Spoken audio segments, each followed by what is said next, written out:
ఇక డీటెయిల్ చూస్తే కరీంనగర్ పట్టణంలో బీజేపీ గూండాలు రెచ్చిపోయారు. మాజీ మంత్రి ఎమ్మెల్యే గంగుల కమలాకర్ క్యాంపు కార్యాలయంపై బీజేపీ కార్యకర్తలు దాడికి తెగబడ్డారు. ఎమ్మెల్యే క్యాంప్ కార్యాలయంలో హుజూరాబాద్ ఎమ్మెల్యే కౌశిక్ రెడ్డి ఉన్నారనే సమాచారంతో దాడి చేయడానికి వచ్చారు బీజేపీ గుండాలు. క్యాంప్ ఆఫీస్ అద్దాలు పలగొట్టి విధ్వంసం సృష్టించారు. కేంద్ర హోంశాఖ సహాయ మంత్రి బండి సంజయ్ సొంత నియోజకవర్గంలో అది కూడా ఒక ఎమ్మెల్యేకి రక్షణ లేకపోతే ఇక సామాన్యుల సంగతేంటి? బండి సంజయ్ పార్టీకి చెందిన మనుషులే ఇలా దాడులకు తెగబడితే కేంద్ర హోంశాఖ మంత్రిగా ఆయన గారు ఏం చేస్తున్నట్టు?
రైట్. ఇక ఈ ఘటనకు సంబంధించి మరింత సమాచారాన్ని మా ప్రతినిధి వేణు మనకి ఫోన్ లైన్ లో అందించేందుకు సిద్ధంగా ఉన్నారు. వేణు, చెప్పండి. ఇక కరీంనగర్ పట్టణంలో బీజేపీ గుండాలు రెచ్చిపోయారు.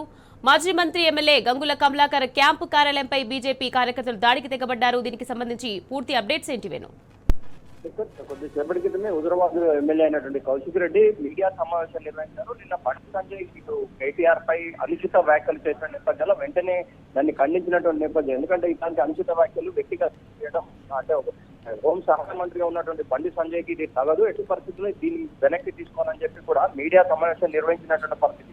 అంతేకాకుండా లా అండ్ ఆర్డర్ కూడా జిల్లాలో తప్పుతోంది. పోలీసు వాళ్ళు పనిచేస్తున్నారా లేదా, మరి హోం సహాయ మంత్రి ఉన్నటువంటి బండి సంజయ్ కి సంబంధించి దగ్గరున్నటువంటి పరిస్థితిలో పిఎన్జీ జ్యువెలర్స్ లో ఇలాంటి సంఘటనలు జరగడం, అందులో ఈయన ఏం పట్టించుకోకపోవడం, అసలు ఏం జరుగుతుంది జిల్లాలో అని చెప్పి ఆవేదన వ్యక్తం చేయడమే కాదు, అంటే బండి సంజయ్ లాంటి కేటీఆర్ నేపథ్యంలో వెంటనే వెనక్కి తీసుకోవాలని చెప్పి మీడియా సమావేశం నిర్వహించినటువంటి పరిస్థితి. ఇంకోవైపు ఏంటంటే గన్ కల్చర్ కరీంనగర్ లో లేదు, కానీ ఇలాంటి గన్ కల్చర్ కరీంనగర్ లో ఎందుకు వస్తుంది, దీని మీద ఆయన ప్రశ్నించినట్టు నేపథ్యం. అంటే ఈ గన్ కల్చరే కాకుండా పిఎన్జీ జ్యువెలర్స్ ఒక పక్కన పెట్టి 4 రోజుల్లోనే అలుగునూరులో కూడా ఒక సంబంధించిన అడ్వకేట్ కి సంబంధించినటువంటి వ్యక్తి మీద కూడా తుపాకులతో దాడి చేసి చంపేస్తామని బెదిరించారు. ఇలాంటి సంఘటనలు కరీంనగర్ జిల్లాలో మొట్టమొదటిసారి చూస్తున్నాను. దీని మీద అసలు హోం సహాయ మంత్రి ఏం మాట్లాడతారు, రావాలి రివ్యూ సమావేశం నిర్వహించండి, అవసరమైతే మేమంతా కూడా మీకు సహాయ సహకారాలు అందిస్తాం, రివ్యూ నిర్వహించండి. అంటే 13 కాన్స్టిట్యూన్సీలు ఉన్నాయి. ఇంతవరకు కరీంనగర్ జిల్లాలో ఇలాంటి సంఘటనలు జరగలేదు. ఇలాంటి సంఘటనలు జరిగిన నేపథ్యంలో కరీంనగర్ జిల్లా ప్రజానికమంతా కూడా భయప్రాంతాలకు వ్యాపారం కూడా పనిచేయలేని పరిస్థితిలో ఉన్నారు. ఇలాంటి నేపథ్యంలో హోం సహాయ మంత్రిగా ఉన్నటువంటి బండి సంజయ్ అంటే ఇక్కడ వచ్చి పిఎన్జీ జ్యువెలర్స్ సంప్రదించడే కాక అందులో ఉన్నటువంటి గాయపడ్డ వారికి అంటే సహకరించి వాళ్ళకి సరి అయినటువంటి సౌకర్యం కల్పించాలని చెప్పిన నేపథ్యం ఒకటి. బండి సంజయ్కి సలహా మాత్రం ఇచ్చినంత మాత్రం వ్యక్తిగత దూషణ కేటీఆర్ మీద చేయడం ఎంతవరకు వెంటనే వెంటనే జవాబులు చెప్పాలి, లేకుండా మాత్రం ఊరుకునే ప్రసక్తి లేదని చెప్పి చెప్పండి. ఈ కొద్ది క్రితం మీడియా సమావేశం ఇచ్చిన వెంటనే దాడి చేస్తూ అయితే కౌశిక్ రెడ్డికి సంబంధించినటువంటి వాహనాన్ని ధ్వంసం చేసినటువంటి పరిస్థితి. అంటే అక్కడ ఉన్నటువంటి అద్దాలు ఇవన్నీ కూడా ధ్వంసం చేస్తారు. ప్రస్తుతం క్యాంపు కార్యాలయంలోనే పోలీసు రక్షణలో కౌశిక్ రెడ్డి ఒక రూమ్ లో ఉన్నటువంటి పరిస్థితి. అంటే ఎప్పుడు ఏమవుతుందో పరిస్థితిలో ఈ క్యాంపు కార్యాలయం ఉందని చెప్పాలి. ఈ నేపథ్యంలో అంటే ఇలాంటి సంఘటన జరగడం దురదృష్టకరం. అంటే వ్యక్తిగత దాడులు ఇప్పటివరకు జరగలేదు, ఇలాంటి దాడులు జరగడం ఎంతవరకు సమంజసం కూడా కౌశిక్ రెడ్డి ప్రశ్నించాల్సిన పరిస్థితి మనకు కనిపిస్తోంది.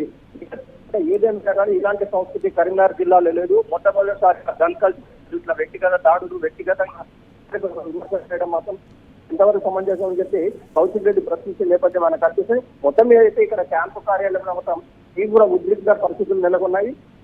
ప్రస్తుతానికైతే ఇటు కరీంనగర్ క్యాంపు కార్యాలయం నగరంలో కూడా ఒక రకమైనటువంటి టెన్షన్ వాతావరణం అయితే కనిపిస్తుందని చెప్పొచ్చు. Right, thank you Venugopal.